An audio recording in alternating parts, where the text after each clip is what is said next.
Hello again. Not an awful day today. It's not exactly warm, but blue skies. No attempted rain planned, I believe. And most importantly, very, very little wind. I think about 2-3 miles an hour. So shouldn't have to have the wind blocker on today. Shouldn't have to shout. Lovely. I had the strangest dream last night, I did. Very, very vivid. I'll try and explain it to you in a minute. It involves the observation deck. Yay! Long distance train. So anyway, I was up here on the observation deck in my dream,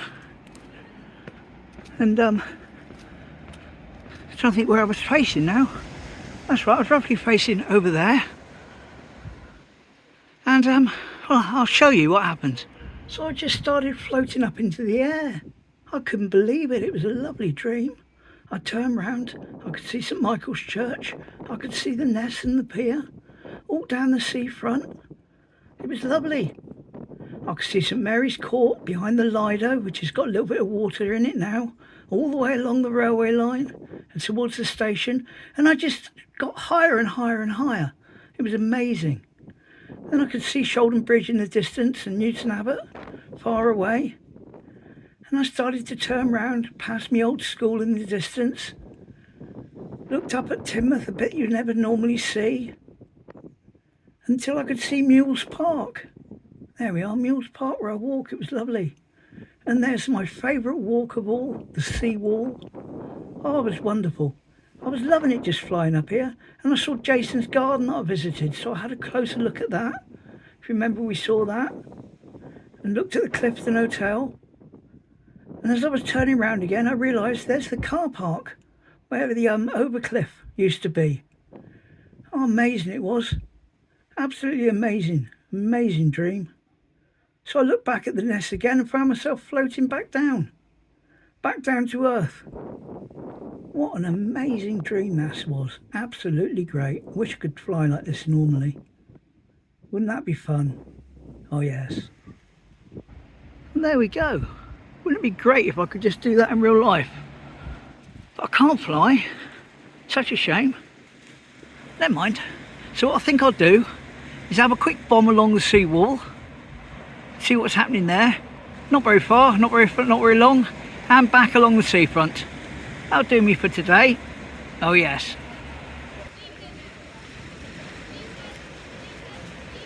And hopefully we'll get to see some trains with the wind blocker off.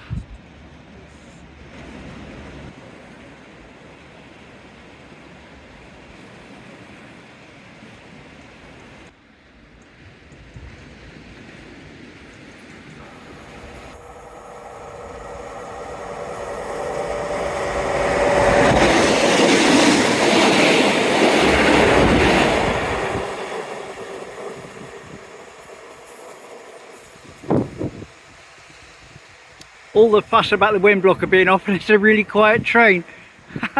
Oh hello, he's brought his mate. That's alright then. Whee! Hello mate! You're a train! Lovely! Yay! Thank you!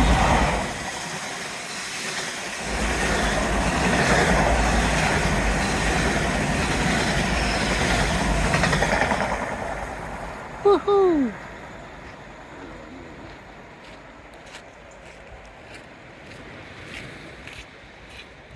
The art installation of the tyres is still here in all its glory.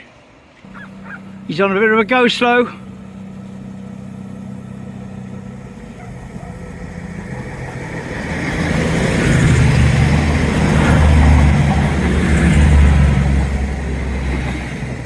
that's another one deliberately going slow because it knows I've got the wind blocker off.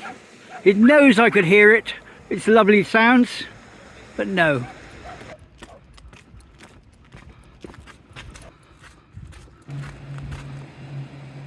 And the wall is closed still, as you can see. Lady with the dog, who's going to run all the way along there with the dog, is turning around now and running back. But of course you can go down the bottom there and walk up onto the wall via the steps. So a bit ridiculous as usual. No surprises there though.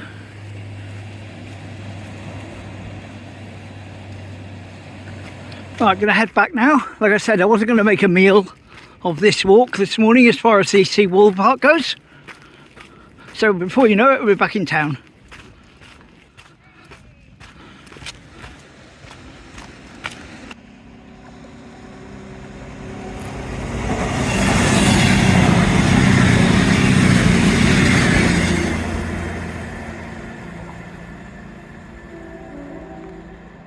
And we got a toot. Lovely. Well, there we go, that was a Seawall. Done and dusted. Quick jaunt down the seafront now.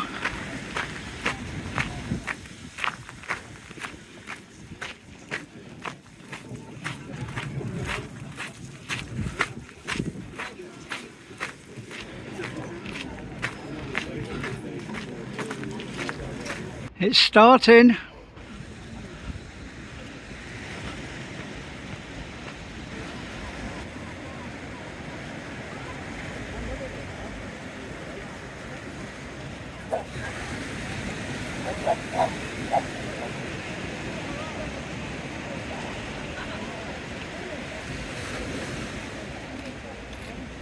Still very low sand under the pier. We'll go down there, I think.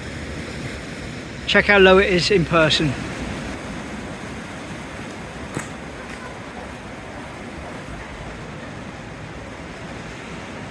No sign at all of that graffiti now. At least that's one thing that came from the storm.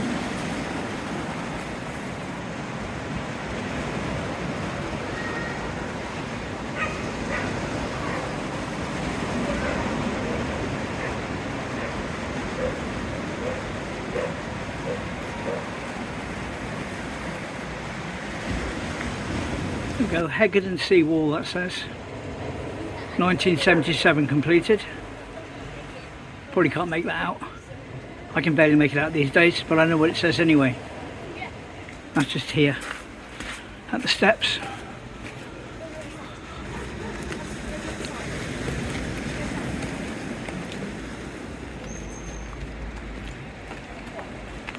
By the pier.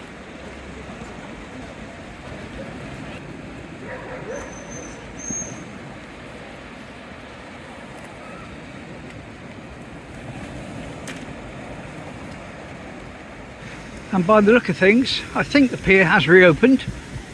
It was supposed to reopen at this weekend. It is Saturday, and I can see the doors are open to it. So, looks like business as usual. Okay, so we know that the reason the dredger is out is to clear the sandbar, the channel in here into the harbour. But here's a picture from 1930s of a ship that was stuck.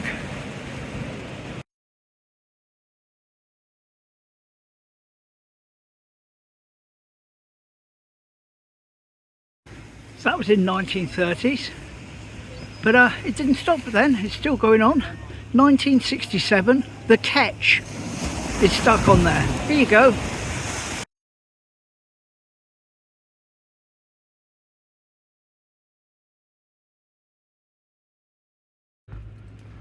So that was 1967, the Ketch, also stuck on Teignmouth sandbar.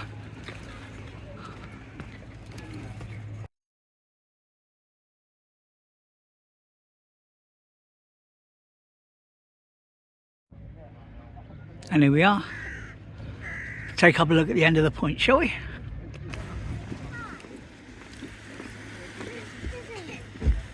Well, he's still there. There's a little bit of netting. Definitely some of the supports are gone from the back. It does seem to be sloping now. Well, that's how it looks to my eyes anyway. Could be wrong.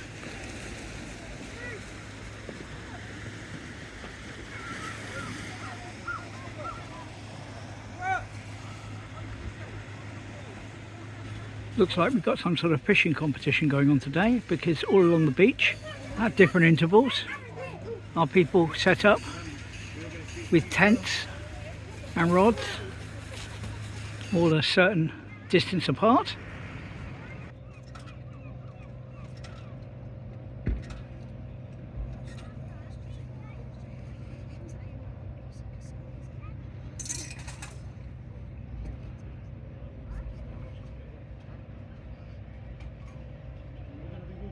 So let's hope they all catch lots of lovely fish for their tea.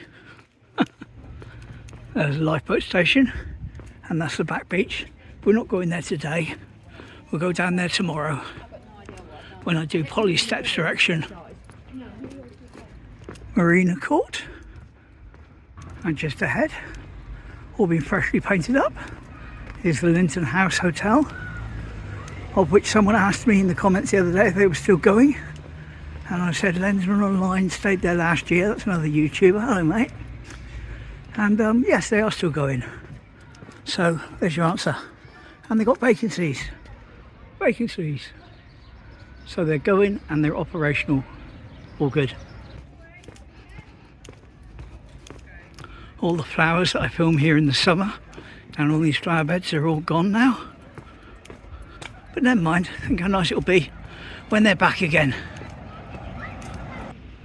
Captain's table.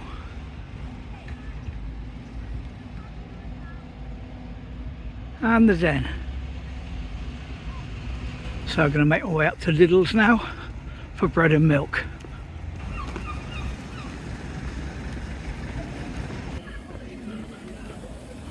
And the spiritual church for Debs. Okay, now Ian was telling me a story, one of my subscribers last night. So I want to try and get it right as best I can from memory.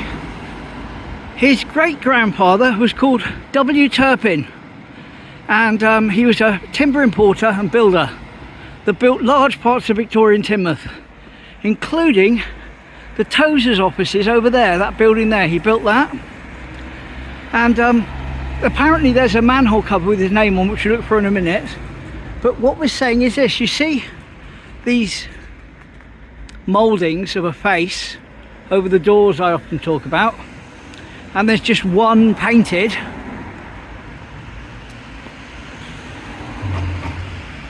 That one there. Well, it turns out that is indeed W. Turpin. He was away in London on a business trip, and they were put up, and he wasn't very pleased because he wasn't a very smiley man, apparently, very dour. That's Ian's words, not mine. And he was not best pleased to find his face displayed, but it's still there today. So that's W. Turpin, who built all of this along here. I'm going to look for this manhole cover now. And what do you know? There it is, W. Turpin Limited Builders, Teignmouth. There we go, that's just outside the Tozer's offices. And just across the road from his face. So that's who that face is, W. Turpin, Ian's great-grandfather, who built all this along here. Lovely. Still standing. Lidls. Tell it's Christmas nearly. Ho ho hovis.